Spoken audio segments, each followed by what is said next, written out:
Fhlatharta an dom, tá mé aon bliain déag d'aois agus tá go leorcamh aimsir agam.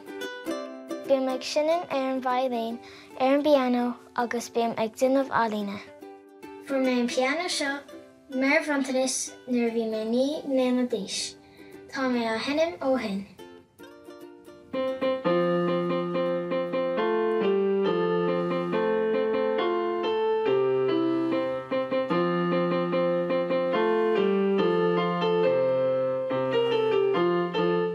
Is í cearmó múntar pianó tá sí an deas.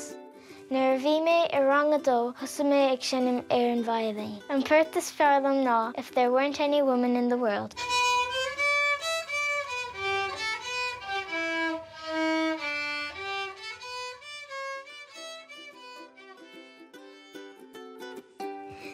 Siomra feta papi.